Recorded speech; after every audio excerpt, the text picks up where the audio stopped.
Salut à tous, aujourd'hui on va parler d'un thème d'actualité. Si vous êtes branché actu, vous connaissez ce que c'est les midterms, élections de mi-mandat. Mais ne vous en faites pas si vous n'y comprenez rien. Asseyez-vous juste confortablement et suivez la vidéo.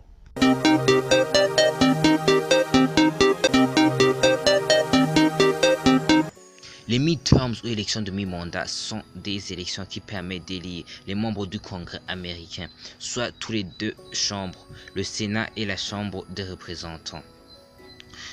Mais alors, qui va gagner ces élections? Depuis l'élection de Donald Trump en 2016, les républicains règnent sur le Congrès américain. Avec les midterms, tout peut changer. Le 6 novembre 2018, un tiers des sièges du Sénat et la totalité des sièges de la Chambre des représentants sera mise en jeu.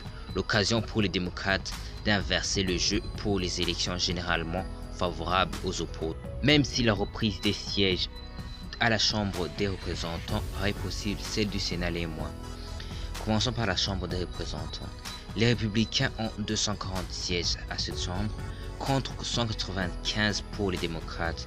Pour obtenir la majorité, les démocrates ont besoin de 23 élus. Ce n'est pas...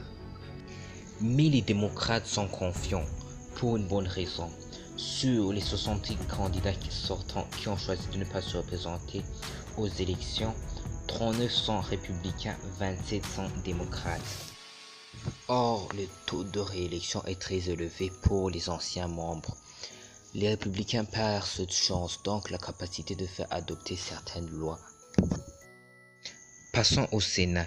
Les républicains y détiennent une infime majorité, soit 51 sièges sur 49, mais restent en tête car 9 des sièges sont en jeu, alors que c'est les républicains et les démocrates plutôt, 26 le sont.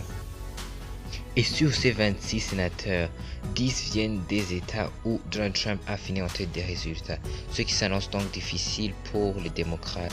Or, le Sénat a la capacité de refuter certaines décisions du président, comme la nomination d'un juge à la Cour suprême, qui est la plus haute juridiction américaine capable de trancher sur des questions de société comme l'avortement ou l'encadrement de l'utilisation des armes à feu.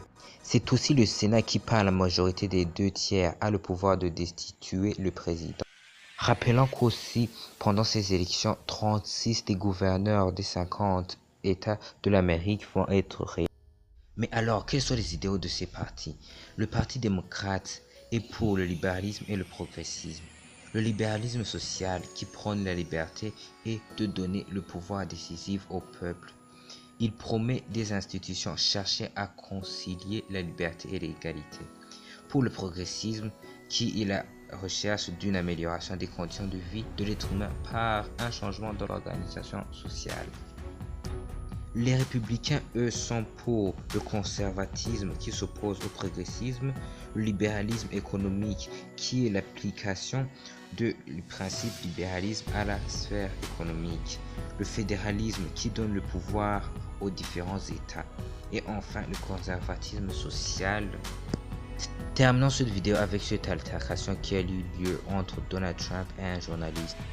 I wanted to challenge you on one of the statements that you made in the tail end of the campaign in the midterms. That here we go. If you don't mind, Mr. President, that this caravan was an invasion. As you know, Mr. President, I consider it to be an invasion. As you know, Mr. President, the caravan was not an invasion. It's a group of migrants moving up from Central America towards the border with the U.S. Thank you for telling me that. Why did you characterize it as such? Because I consider it an invasion. You and I have a difference of opinion. But do you think that you demonized immigrants in this election to try to keep... I want them to come into the country, but they have to come in legally. You know, they have to come in, Jim, through a process. I want it to be a process. And I want people to come in, and we need the people. Wait.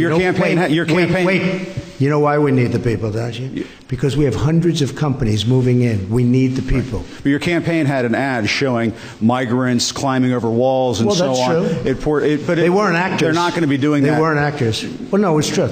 Do you think they were actors? They weren't actors. They didn't come from Hollywood. Right. These were people. This was an actual, you know, it happened a few days ago. And they're hundreds of miles away, though. They're hundreds and hundreds of miles away. That's not an invasion. Honestly, I think you should let me run the country. You run CNN. All right. And if you did it well, your ratings would be much better. If I may ask one other question, Mr. President. If I may ask one other question, are you worried? That's enough. That's enough. Mr. President, I was going to ask one of the other folks. That's enough. Pardon me, ma'am. Mr. President, that's enough. Mr. President, I had one other question, if I may ask, on the Russia investigation. Are you concerned that you may have? I'm not concerned about anything with the Russian investigation because it's a hoax. That's enough. Put down the mic.